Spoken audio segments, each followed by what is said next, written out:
Iya, aku kan investasinya banyak. Aku ada bisnis juga.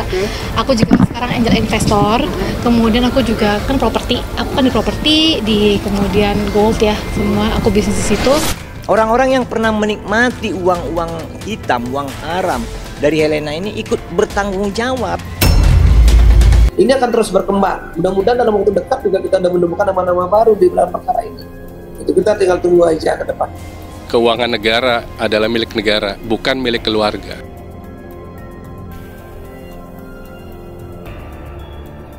Sandra Dewi bisa terseret kasus korupsi yang dilakukan suami Kejagung, semua masih mungkin.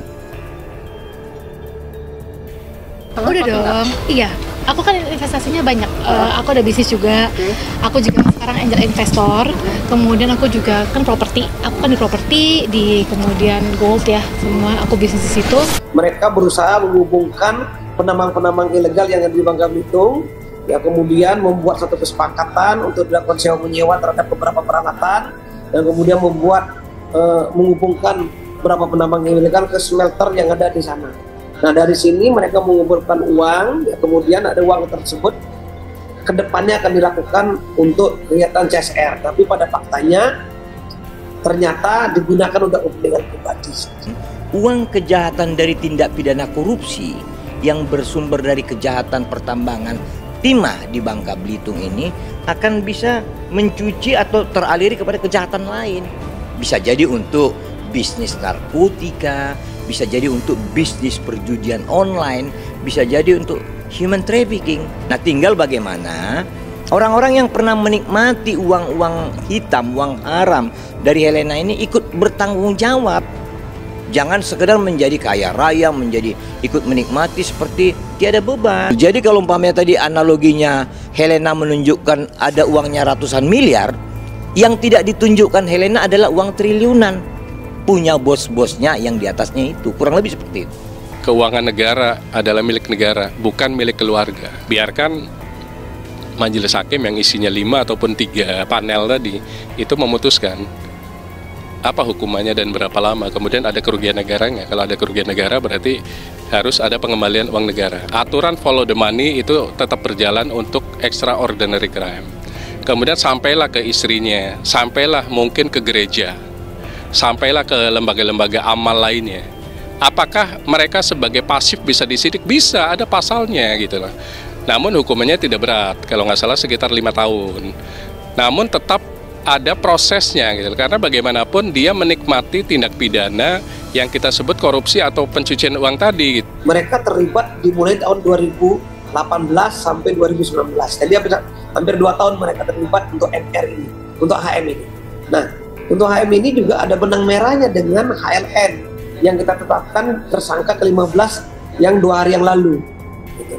Di mana uang-uang yang dikumpulkan tersebut juga diserahkan kepada HLN dalam rangka CSR. Ternyata HLN menyalahgunakan untuk kepentingan manajer. Tapi bukan itu yang menjadi permasalahan. Permasalahannya adalah pada saat pelaksanaan eksplorasi penambangan ilegal yang ada di Bangka Belitung. Itu menjadi permasalahan sangat. Mereka melakukan penambangan melebihi dari kapasitas luas lahan yang diberikan izin dan melakukan suatu perusakan lingkungan tidak dilakukan rehabilitasi seperti itu. Tentu dengan kerugian yang begitu besar, 271 triliun ya, ini akan kita kejar siapa yang paling bertanggung jawab di perkara ini. Ini akan terus berkembang. Mudah-mudahan dalam waktu dekat juga kita sudah menemukan nama-nama baru di dalam perkara ini. Itu kita tinggal tunggu aja ke depan. Mega project ini, mega kasus ini, itu menelusuri sampai ke titik terendahnya. Sehingga uang negara, kan ada pasal 18 dan 56 dikembalikan oleh tersangka yang akan menjadi terdakwa dan akan menjadi terpidana. Sita semuanya, harta-hartanya, sita jaminan semuanya, blokir semua rekeningnya. Supaya apa uang yang dirugikan oleh tersangka ini bisa kembali lagi ke negara. Kalau memang 200 triliun, 200 triliun. Kita ini kan melakukan suatu penyelidikan investigasi ini kan secara menyeluruh, ya tidak satu persatu. Sehingga dari perkara ini, dari 148 saksi yang kita sudah lakukan pemeriksaan secara intensif, ya, kita ketemukan 16 tersangka dan tidak memungkinkan ada potensi tersangka baru. Seperti itu.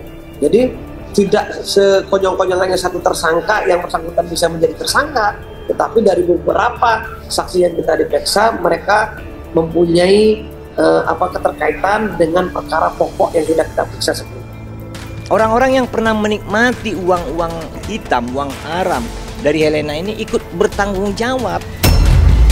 Kasus ini harus dituntaskan karena ini kasus mega proyek dan huge money yang tercecer di sana, dan itu adalah uang negara. Itu yang paling penting. Bagaimana caranya? Goal utamanya mengembalikan uang negara. Kalau sudah diputuskan kerugian negara 200 triliun, harus kembali 200 triliun. Apakah dalam bentuk aset, ataupun dalam bentuk cash, ataupun dalam bentuk rekening, ataupun dalam bentuk pengembalian lainnya, mungkin Bitcoin dan lain-lain, gitu, kripto dan lain-lain. Kemudian itu sebagai pembelajaran kepada pejabat. Suami Sandra Dewi, Harvey Muiz, ditetapkan sebagai tersangka kasus korupsi di PT Timah. Kasus dugaan korupsi tata niaga Timah tersebut kini masih didalami oleh pihak Kejaksaan Agung Republik Indonesia. Lantas bagaimana nasib Sandra Dewi usai suaminya terseret kasus korupsi PT Timah? Kapus Penkum Kejagung RI, Dr. Ketut Sumedana, SHMH, kemudian buka suara terkait nasib sang artis.